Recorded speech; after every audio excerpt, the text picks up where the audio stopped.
You're listening to the GDPR Weekly Show with your host, Keith Budden. Welcome to episode 67 of the GDPR Weekly Show, and this week we have new listeners in London, Ipswich, Bristol, Cardiff, Rochester, Swansea, Derby, Guildford, Doncaster, Petersfield, Thurrock, Weston-super-Mare, Nottingham, Birmingham, Chelmsford, Manchester, Leicester, Portsmouth, Staines and Colchester, all in the UK. And Ireland, new listeners in Dublin, County Westmeath, County Kerry and County Wexford. In Paris and Nice in France, in Geneva and Bern in Switzerland, in Barcelona in Spain, in Aveiro in Portugal, Brussels in Belgium, Amsterdam, Rotterdam, The Hague and Eindhoven, all in the Netherlands, Hamburg, Munich, Berlin, Bonn, Dusseldorf, Cologne and Frankfurt, all in Germany, Milan, Rome and Venice in Italy, Copenhagen in Denmark, Warsaw in Poland, Stanje in Sweden, Helsinki in Finland, Ljubljana in Slovenia, Kadrina in Estonia, Moscow in Russia, Salzburg in Austria, Karnataka in India, Kanagawa in Japan, Melbourne in Australia, Sao Paulo, Rio de Janeiro and Pernambuco, all in Brazil, Santander, all in Colombia, Quebec in Canada, and in the USA this week we have new listeners in Orlando, Pasco, San Francisco, Atlanta, Boston, Dallas, Seattle, New York, Minneapolis, San Diego, Denver, Phoenix, Albany, Los Angeles, Rochester and West Palm Beach. So a big welcome to all of you from right around the world. It's great to have you all along as new listeners. I hope you become regular listeners to the show and join the 10,000 or so people who are now listening every week to catch up on 30 minutes of news from the world of GDPR, and I really appreciate you all taking 30 minutes out of your week to listen to the show. I hope you find it useful, informative and entertaining. And if you have any feedback, as always, feel free to drop me an email to podcasts@insurety.co.uk. That's ensurety.co.uk. I do read every single comment that I receive, and I really appreciate all your feedback. It's great to have such good feedback from you. And also to hear what you like about the show, what you don't like about the show, ideas that you have for new features, people you'd like to see me interview. So all good, useful things that I try to endeavour to build into the content of the GDPR Weekly Show. I receive so many emails, unfortunately I can't reply to them individually, but please be assured your emails are read, and wherever possible, we look to use your ideas in future episodes of the GDPR Weekly Show. So, in just a few moments, I'll be telling you what's coming up in this week's episode of the GDPR Weekly Show. Check us out on Facebook. So, coming up in this week's episode of the GDPR Weekly Show, we have an update on some legal action taking place against Facebook, in which Facebook now claims that all users who've accepted new terms and conditions on or after the 25th of May 2018 have knowingly entered into an advertising contract to receive ads from Facebook or its partners. We then also have a look at a decision by the Irish ICO on WhatsApp over some privacy concerns, and that decision has now been deferred until early 2020. We have news of a data breach at the Isle of Man operation of the Cayman National Bank. We have news that the ICO has told the Programmatic Ad industry that its patience is wearing thin. The Brexit Party is being investigated by the ICO for not complying with data subject access requests within required timescale. We have an article which follows on from an article we ran last week about the Austrian authorities setting up a whitelist that indicates where a data privacy impact assessment, a DPIA, would not normally be required. So we have some details on that for you. And then finally this week we have news of a data breach at games developer Wizards of the Coast. So as always, a mixed bag of articles which we hope you find interesting and entertaining. You're listening to the GDPR Weekly Show with your host, Keith Budden. We begin this week with the astonishing news that Facebook told a court in Vienna that we don't need users' consent to process data. Facebook went on to say that since May the 25th, 2018, when GDPR came into force, it has been collecting and processing data without users' consent. The admission will shock most governments and privacy groups, especially after multiple public statements by Mark Zuckerberg, Facebook's CEO, insisting that the company adhered to all privacy laws. The statement came this week in a case before the Vienna Regional Court. The case has been brought by the European privacy advocacy group Noyb.eu or Noyb.eu. The group, led by privacy advocate Matt Schrems, sought to prove that Facebook was deliberately circumventing GDPR and continuing to process users' personally identifiable information. To respond to the claims by Noyb.eu, Facebook sent Cecilia Alvarez, Privacy Policy Director of Facebook in Europe. It agreed that she would be the appropriate person to answer questions about how Facebook was handling data. However, when she was questioned, Alvarez was unable to answer the questions put to her. In the press release from Noyb, they say Facebook's lawyers argued that she lacked the technical understanding to answer questions on Facebook's handling of personal data. As a result, the case has now been postponed to February 2020. The court has made clear it will expect Facebook to provide someone more competent to answer the technical questions from Noyb. The basic pretext behind this is that Facebook claims it is no longer bound by GDPR because of the way it's changed its terms and conditions. It's relying on Article 6, Paragraph 1, Paragraph B of the GDPR, which states processing is necessary for the performance of a contract to which the data subject is party or in order to take steps at the request of the data subject prior to entering into a contract. In court, the lawyers for Facebook said when users accepted its new terms and conditions on May 25, 2018, they concluded such an advertising contract. They went on to say that this means users have ordered personalised advertising. Now, of course, it's likely that a good number of Facebook users are going to contest that and say they weren't aware they were ordering personalised advertising at all. But anyway, that's the claim that the lawyers are putting forward. To counter this claim, Noyb produced the results of a neutral study by the Austrian Gallup Institute. It showed that only 4% of users wanted advertising. According to NYOB, this means the ads contract seems to be forced upon the other 96%. A lawyer for Noyb said there can be no question of an ordered service to the user. If Facebook wants to aggregate user interest and track people on the internet, this can only be done with the consent of users. Anything else would be a clear contravention of GDPR. So this raises two significant questions. First is, of course, how many users actually bother to read terms and conditions? And we suspect that's probably relatively few. And then from that, even of those small percentage who read the terms and conditions, how many who did read it understood the implications of the contract, that it was indeed an ad contract. It's got to be said that Facebook is not probably helping its own corner in the way it's handling this case. The court is unlikely to look kindly on the fact that when Facebook were asked to produce an expert witness, they produced somebody who proved to be far from expert. And unless Facebook comes to a rapid conclusion on this and brings somebody forward in February who can answer the questions, then it's looking incredibly likely that this case will end up in the European Court of Justice. Now, if it does end up in the European Court of Justice, and if Facebook loses, and they're both ifs at the moment, but if those two things are true, regulators are making clear that it's highly likely they will go for the maximum possible GDPR fine. Now, you know, of course, that the maximum fine that can be imposed in GDPR is 4% of a organisation's global turnover, and let's put that into context. In 2018, Facebook reported a turnover of $55.8 billion US.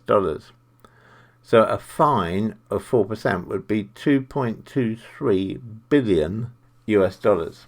But there are other ramifications of this case for Facebook too, because it's struggling with regulatory approval for its idea for a virtual currency, which it's christened Libra, and it's already had several initial backers of that project now step away from the project. And given it, I don't say lackadaisical attitude to this case in Austria, I think it's fair to say that EU lawmakers will look to use this case as evidence that Facebook cannot be trusted. There are, of course, the ongoing investigations into Facebook by the Irish Information Commissioner's Office, and that's something we cover a little later in this episode of the GDPR Weekly Show. And so we will follow Facebook's case with interest, both this case in Austria and the cases that are being pursued in Ireland. And of course, we'll always bring you the latest news that we can on the relevant episode of the GDPR Weekly Show. You're listening to the GDPR Weekly Show with your host, Keith Budden. The other action involving Facebook or a Facebook company this week involves WhatsApp.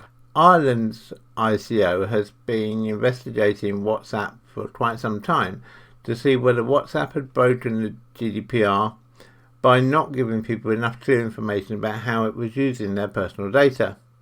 The draft decision, which was expected this week, was going to say how big a fine WhatsApp's owner Facebook was liable to pay. However, at the last minute, WhatsApp's lawyers have raised a procedural complaint, which now means that any decision won't happen until 2020. The Irish ICO said they had no choice over the delay, saying that some legitimate queries had been raised by WhatsApp during the decision-making phase, in terms of whether the interests of WhatsApp are protected in the process that was being pursued. The ICO says they are therefore obliged to respond carefully to these queries. WhatsApp's concerns are partly to do with how the Irish ICO's office coordinates with other EU data protection authorities as it wraps up the case, and whether the draft decision does or does not include details about fines and potential changes to WhatsApp's practices. For that reason, we are now 2 weeks behind where we were as of 3 days ago, a spokesman said, adding that the draft decision publication date was now likely to be in early January. We approached WhatsApp for a comment, but they said they were unable to give a comment due to the ongoing legal process. So, if we receive any update on this in the near future from either WhatsApp or the Irish ICO, we will of course bring it to you in a future episode of the GDPR Weekly Show. You're listening to the GDPR Weekly Show with your host, Keith Budden. The Cayman National Bank declared a data breach at its Isle of Man subsidiaries this week. The Cayman National Bank has confirmed that it suffered a data hack without specifying the scope of the breach. The bank's admission of a problem following claims last weekend that black hat hackers Phineas Fisher had hit the bank alongside publication of 2 terabytes of data.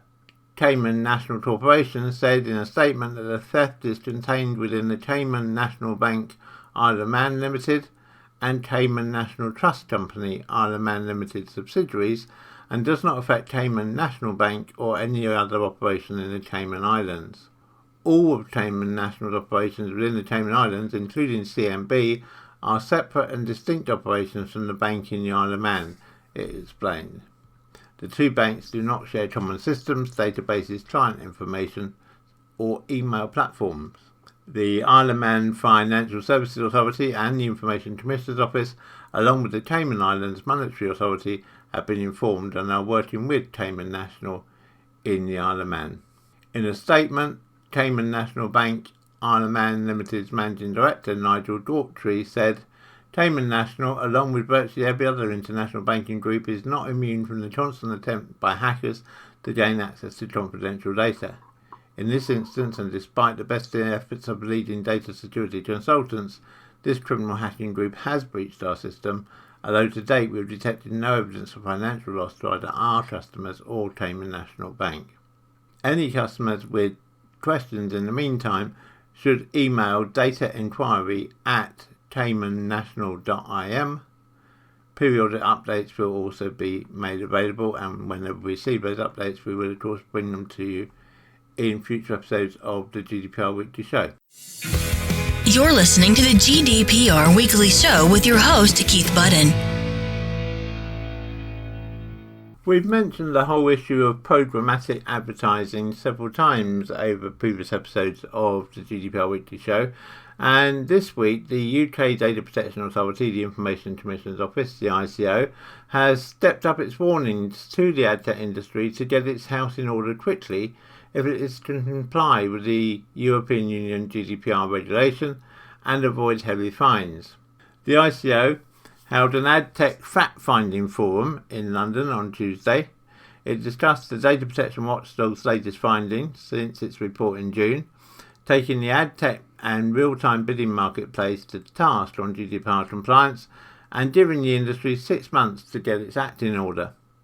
This summer, the ICO had already said that the industry's current real-time bidding protocols violated GDPR.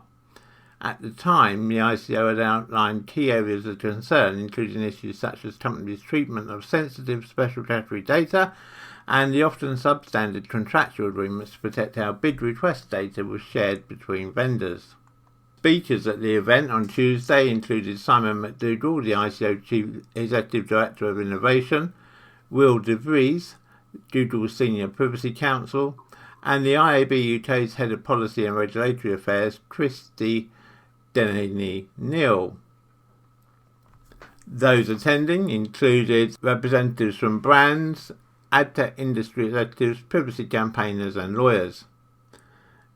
The event was held under Chatham House rules, which means that attendees were able to share what presenters said but not identify them or their companies by name. The ICO's Simon McDougall said the data protection authorities look into the adtech sector so far had confirmed some direct processing by vendors of special category data, for example ethnicity or data on someone's house or sex life, without that person's explicit consent, and he said this was a clear violation of GDPR. The ICO also found an over-reliance on contracts as a guarantee of security and inconsistent arrangements and terms within those contracts. Often, it said, there was a lack of clarity as to which entity would be the data controller or which would be the data processor in terms of GDPR. As for user consent, the ICO said it had found that it was inadequate and in some cases inaccurate transparency information had been made available to the people concerned. It discovered privacy policies that lacked clarity or provided conflicted information. It was sometimes unclear how users could withdraw their consent. The ICO said it also found a poor standard of companies assessing whether they had a legitimate interest for the collection and retention of data. The ICO have said that they are to provide another update on December the 20th this year, with enforcement likely to follow in the new year. An IAB UK spokesperson said the trade body is planning an update for its members in the next couple of weeks. Google's presentation covered its announcement from last week that it will strip contextual content categories from bid requests it exchange sends to ad buyers beginning in February 2020. Google also explained how it expanded the scope and reach of its existing EU user content policy audit program for publishers and advertisers and the audits for its authorised buyers program, with additional focus on real-time bidding and data compliance. Google also discussed its other recent privacy-related moves, such as its Chrome Privacy Sandbox, and how it's determining how it can use federated learning and cohort models rather than cookies for personalised ad targeting. One attendee at the conference, who did not wish to be named, expressed some concern over the sheer amount of audits that could be set to take place between various players in the AdTech daisy chain. It's not commercial to have 10 different customers review your business because you'll simply forever be in audit, it said. Johnny Ryan from browser company Brave said it was a good meeting, but we should have had it in 2001. Which perhaps sums up the state of where we are in terms of programmatic advertising and GDPR compliance. However, we are expecting an update from the ICO on this before the end of December, and we will bring it to you in the next available episode of the GDPR Weekly Show. You're listening to the GDPR Weekly Show with your host, Keith Budden. The Brexit Party here in the UK is being investigated following complaints that it failed to hand over the personal data that it holds on voters. The Information Commissioner's Office, the ICO, has launched an investigation in response to complaints that the Brexit Party had failed to answer requests for data. Under GDPR, of course, any person can make a data subject access request to an organisation for a copy of their personal information. Unless the request is especially complicated, the organisation is expected to provide a response with all the data within 30 days of the request. A Brexit Party spokesperson said the majority of the subject access requests dated back to the European elections in May. Given that we're now in November, that is of course well outside the 30 days. During the European elections, there was a coordinated attempt by campaigners to flood the Brexit Party with subject access requests, the spokesman said. All political parties are allowed access to the electoral register so they can send literature to voters. However, inaccurate claims circulated on social media claimed that the Brexit Party had acquired people's addresses improperly, leading to the written requests asking for access to information. It is known that some pro-EU groups have launched Twitter campaigns with the tweets describing how to get your personal details and what the Brexit Party is going to do with them. However, some of these tweets did also suggest that subject access requests could be used to interfere with the work of the Brexit Party. One tweet said, European GDPR rules can be weaponised to stop political parties using our data to manipulate us. If 1,000 people demanded to see all their data, any organisation would be very busy, to say the least. Under GDPR, an organisation does not have to respond to requests that are manifestly unfounded or excessive.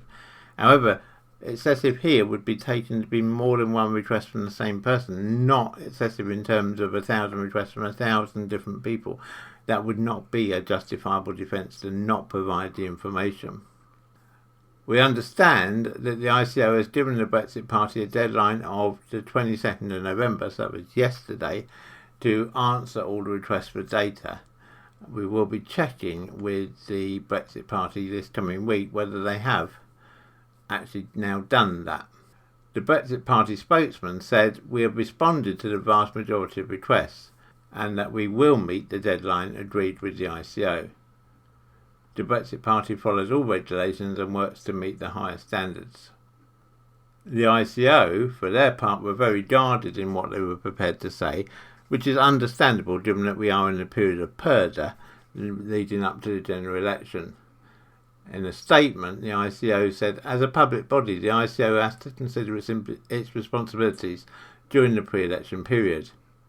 Our regulatory work continues as usual, but we will not be commenting publicly on every issue raised during the general election. We will, however, be closely monitoring how personal data is being used during political campaigns and making sure that all parties and campaigns are aware of their responsibilities under data protection and direct marketing laws. This is not the first time a political party has failed to respond to data subject access requests. In August, the majority of complaints to the ICO about political parties' use of data were directed at Labour. But of course at the time the Brexit Party was not active, so it's not perhaps a fair comparison. Most of the complaints against Labour concerned the Labour Party's failure to respond to subject access requests. If we do get any update on this from the ICO or from the Brexit Party, we will of course bring it to you in an upcoming episode of the GDPR Weekly Show. You're listening to the GDPR Weekly Show with your host, Keith Budden. If you listened to the GDPR Weekly Show last week, you would have heard us mention about the Austrian authorities drawing up a blacklist and a whitelist of when data privacy impact assessments were required and when they weren't. And I thought this week I'd concentrate on the whitelist because it's actually really interesting on the things that they're saying do not need you to carry out a data privacy impact assessment. And those are specifically the processing and maintaining of personal data for payroll, salary, pay and compliance with recording, information and reporting obligations to the extent required by law or employment contract law. The processing and maintaining personal data data of job applicants if the data was solely provided by the data subject. For small groups, the keeping of lists of memberships, the evidence of membership and funding contributions, communication with members or sponsors or private or public bodies, and in particular associations and communities, as well as support for members and supporters. The processing of own or purchased customer and prospect data for business initiation concerning the delivery or service offer, as well as for the realisation of advertising and newsletter dispatch. Inventory management, support for the exchange of goods and billing, ancillary and auxiliary recordings relating to inventory management via suppliers, acquisition costs, and the management of the allocation of hardware and software to computer system users. The processing of personal data in the context of registers, evidence or books established by union, federal or land law, provided that no personal data was processed within the meanings of Article 9 and 10 of GDPR. Username and password management and system access logging. The control of the right of access to buildings and demarcated areas by the owner or authorised user by means of systems that process personal data automatically with no biometric data being processed. The mere real-time rendering of facial images is covered by this exception. CCTV in areas for which the person responsible has power of disposal. Specifically, the CCTV may not extend spatially beyond your property, with the exception of a possibly unavoidable inclusion of public traffic areas to the extent of up to 0.5 metre measured from the property boundary. Moreover, this exception does not apply where CCTV is operated in places that represent the very personal sphere of the life of persons. It's also important under this that if CCTV is not to require a data privacy impact assessment, then the recorded CCTV must be deleted by the person in charge no later than 72 hours after the event took place, unless the longer storage period has been expressly stipulated by law. Patient administration and fee billing of individual physicians, dentists and opticians, as well as patient-client administration and fee billing of other self-employed or self-employed healthcare providers and pharmacies. Data processing of legal and business consulting professions, such as individual lawyers, notaries, patent attorneys, accountants, tax consultants and management consultants in the context of their professional practice. The provision of estimates, financial accounting, payment transactions, report preparation, accounting, auxiliary and auxiliary bookkeeping and evaluation of budget control data, strategic controlling and liquidity management, final accounts, annual accounts and statutory audits and accounts. The prescribing, collecting and billing of publicly regulated fees and charges by the federal government, municipalities, municipal associations and other bodies governed by public law, and perhaps of great interest to those organising events, data processing for the organisation of public and private events such as the invitation and registration of participants, the organisation of travel and stays, the provision of services to participants and communication before and after the event, the billing of cash benefits, for example fees and travel expenses, the handling of cultural programmes, the submission of documents and the production of image and sound recordings related to the event, all do not require a data privacy impact assessment. And for events involving awards and honours, the data processing for the awarding of prizes and decorations or similar awards, including related preliminary tests. So, all in all there, quite a number of items that have now been ruled to not require a data privacy impact assessment, and so perhaps that should reduce the amount of work that data protection officers are having to do working with clients or working with staff to perform data privacy impact assessments. And now at the moment it has to be said that this is of course only applies in Austria, but it's expected that this will be adopted across the other countries within the European Union and indeed here in the UK in the coming few months. So we'll keep you updated on that in future episodes of the GDPR Weekly Show. You're listening to the GDPR Weekly Show with your host, Keith Budden. The US-based company behind the popular online fantasy card game Wizards of the Coast announced this week that it had inadvertently exposed its users' data after leaving database backup files in a public Amazon Web Services AWS storage bucket. It is believed the data was exposed only for a short period of time, but it was long enough for the lapse to be discovered by UK cybersecurity company Fidus Information Security. The database, which had been compromised since early September, included information such as player names, usernames, addresses, and the date and time of the account's creation. It also contained users' passwords, but these were hashed and sorted, so that made it harder for anyone to try to unscramble the password. Of course, it's not impossible, but it would certainly take a lot of effort to actually be able to achieve that.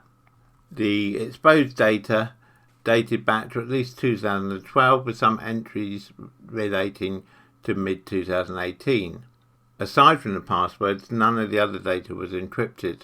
Once they became aware of the data breach, Bruce Dugan, a spokesperson for the game developer, said, "We learned that a database file from a decommissioned website had inadvertently been made accessible outside the company. We removed the database file from our server and commenced an investigation to determine the scope of the incident. We believe that this was an isolated incident, and we have no reason to believe that any malicious use has been made of the data. However, in an abundance of caution, we are notifying players that information was contained in the database and required them to reset their passwords on our current system," he said. It is believed the data breach exposed the data of around 450,000 players and around 470 email addresses of staff who work for the game developer behind Wizards of the Coast. Wizards said it had informed the Information Commissioner's Office, the ICO, of the data breach as is required under GDPR. The ICO has yet to respond to the disclosure. And so if we do receive any further information on this, either from Wizards or from the ICO, we will of course bring it to you in a future episode of the GDPR Weekly Show. You're listening to the GDPR Weekly Show with your host, Keith Budden. So that brings us to the end of this week's episode of the GDPR Weekly Show. I hope you found it useful. I hope you found it entertaining. Please do let me know. Let me have your feedback by sending an email to podcast@ensurety.co.uk. You can find out more about us at Ensurety at www.ensurety.co.uk. And I look forward to speaking to you again, same time, same place, next week. Have a good week, everybody, and remember to keep your data safe. Check us out on Facebook. The GDPR Weekly Show is an Ensurety production.